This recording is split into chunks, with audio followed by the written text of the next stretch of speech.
Good morning. This is All India Radio Kohima. The morning news read by Jonas Yentan. Nation is celebrating Kargil Vijay Diwas today, commemorating the Indian Armed Forces' victory over Pakistan in 1999. 26 July is remembered for determination and daring leadership and raw courage of our soldiers. President Draupadi Murmu greeted the nation on Kargil Vijay Diwas, saying that this day is the symbol of courage of the country's armed forces. She also remembered the contribution of freedom fighters and stressed the need to speed up efforts to meet the expectations that India's freedom fighters had with the citizens of independent India. Appreciating the efforts of the country during the COVID pandemic, she said administering 200 crore vaccine doses to the people of the country is a big achievement. The patience, courage and cooperation shown by the people of the country in this entire battle is a symbol of India's growing strength and sensitivity as a society. The President added that India not only took care of itself in these difficult situations but also helped the world. She said in the atmosphere created by the corona pandemic, today the world is looking at India with new confidence.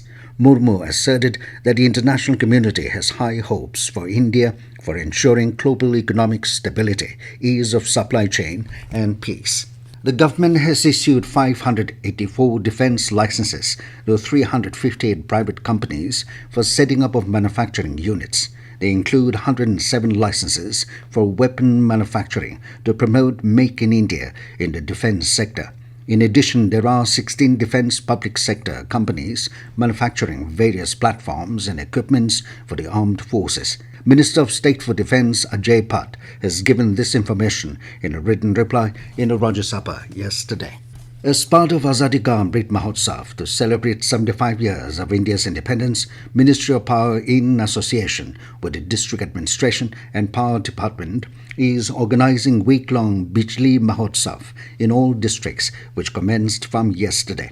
In Jumukidime, a program was held at Sovima village with MLA Ajeto Zimomi asserting that Jumukidime, being a new district, should take the opportunity of the benefits of the scheme and try to become one of the best districts by uniting and thriving together.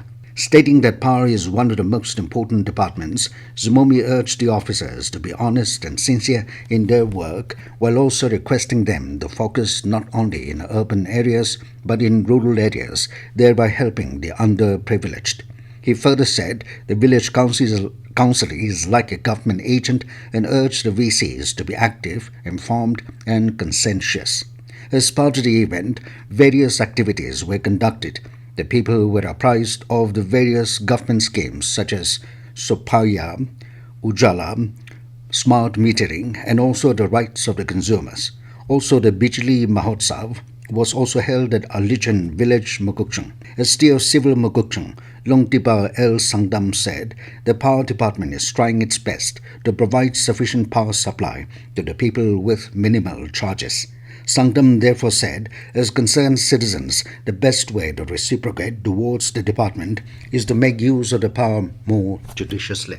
Around 500 people, including community members, youth organization, Naga Students Union and churches of Dipopar village under Jumukidima participated in a public rally to declare the village an alcohol-free zone. According to a press release, the Dipopar Village Council and other organizations, as part of the rally, resolved to seize the land butter of the house where alcohol is sold. It also resolved to inform the concerned defaulters, village council and churches to publicize their names. Further, the trade license would be cancelled and the defaulter would be expelled from the village. In a partial modification of the Transport Department's notification issued on 11th of this month, the vehicles beyond 3-axle, including semi-tractor articulated trailers, whose carrying capacity is 30.5 tons or more, which are carrying materials, equipments or goods meant for the ongoing capital connectivity project for broad gauge new line from Tansari to Zabsa by Northeast Frontier Railway are allowed to ply on the national highway stretched from Dimapur up to Molvam Perima. It said the load being carried by every such vehicle should be within the limits as provided in the Motor Vehicles Act 1988 and Central Motor Vehicles Rules 1989, and before such vehicle enters Nagaland, prior intimation with full details should be provided to Deputy Commissioner Dimapur and Deputy Commissioner Chumukidima. That is all we have in this morning news bulletin. Have a good day.